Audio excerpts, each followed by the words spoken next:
अस्सलाम वालेकुम दोस्तों की हाल चाल ने जनाब तुसी वेखते पे हो अपना देश पंजाब टीवी ते मैं थोड़ा मेज़बान मोहम्मद नदीम खरल हमेशा अच्छी कोशिश और तुहाडे वास्ते हमेशा अच्छे बेहतरीन नीली रावे के जानवर लैके हाज़र होने जिन्हां च गावां भी शामिल ने चौरस्तानी क्रॉस फ्रीजन और सारियां ते अज जनाब जी वीडियो साडी वाइस सब्सक्राइबर दी है ये मेरे दोस्त भाई मलिक काशिफ और जनाब भाई हमजा लाहौर तो तशरीफ़ लैके आए बड़े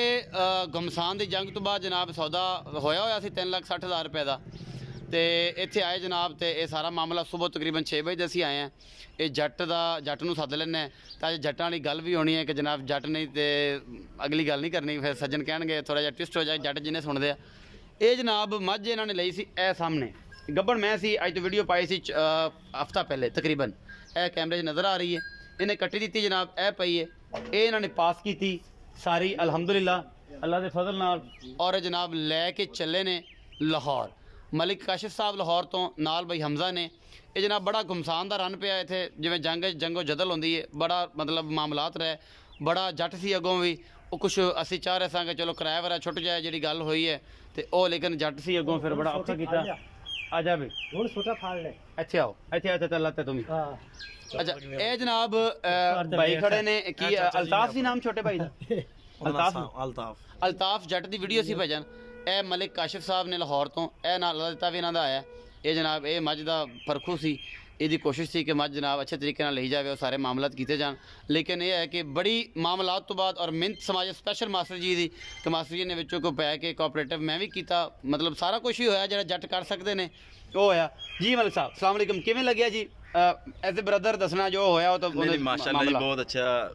शफीक जट साहब का वेलकम भी बड़ा अच्छा लग्या जी सानू जान के जी ते माशाअल्लाह मझ लईए 360 दा इन्हां नाल सौदा होया सी जी इन्हां नाल लड़ के ते भाजी 350 दी इन्हां को मझ लईए इंशाअल्लाह हुण जा रही घर अल्लाह ताला दे रसूल नाम पूरा मलिक काशिफ है जी हां जी तुसी ये दसना है कि अपना देश पंजाब टीवी तुसी चैनल देखते हो अल्लाह ताला तुहानूं इस तरीके नाल चलांदा रहे इस मामले में बेहतर तरीके नाल असीं काम करते रहिए ये दसो कि जी डील तुहाडे नाल कीती सी अपनी मानी करानी दसनी है जिहदे विच मेरे वालों नहीं वेखना अगर कोई गलत होया कोई बयाना भी अगर मैं अपने अकाउंट च रखिया है ना तो वह भी दसना है 10,000 रुपया ना मलिक साहब अपना जनाब जट साहब 10,000 बयाना उस दिन ही ले लिया बिल्कुल 4 दिन पहले 4 दिन पहले बयाना आ चुका 5,000 2 टोकन तो 5,000 2 टोकन तुहाडे वाले आए 2 टोकन पहले 5 आया फिर 5 भेजा हमजा भाई ने इस तरीके नाल मलिक साहब तुहाडा है 10,000 टोकन भेजा सी इस तरह बाकी पैसे सारे ऑनलाइन अकाउंट च कीते जे ऑनलाइन कीते कोई ये तो नहीं कीता कि यार नदीम नु देते नदीम नु आके नदीम आदि ले जा शफीक साहब नु दिते ने आप ही शफीक नु दिते ने सुबह आप आए चो के पास कर ली हां जी अल्लाह ताला दे रसूल दे कोई वादा घाटा कोई गिला कुताई कोई माजरत जनाब ऑनलाइन मैं करना मेरे वालों अगर होई होवे चो सब तुसी भी थोड़ा अगर होवे भाजी माजरत करदे अगर साडे तो कोई गुस्ताखी होई होवे जी जी ठीक है ते वादा घाटा होवे अपना देश पंजाब दे बारे अगर की कहना मशवरा की दिंदे हो अच्छा चैनल है सी ऐसे चैनल दे थ्रू आन के मझ खरीदी है कोई जिन्ना दी इस चैनल दे थ्रू सानू अपना शफीक जट साहब मिले ने साडे सज्जन मिले ठीक है ना इन्होंने बहुत प्यार दिता है बहुत मजा आया थैंक यू सो मच ते बाबा तेरा की हिसाब रहा बस ठीक है जी मेरे नाल केड़ी होगी बेहतर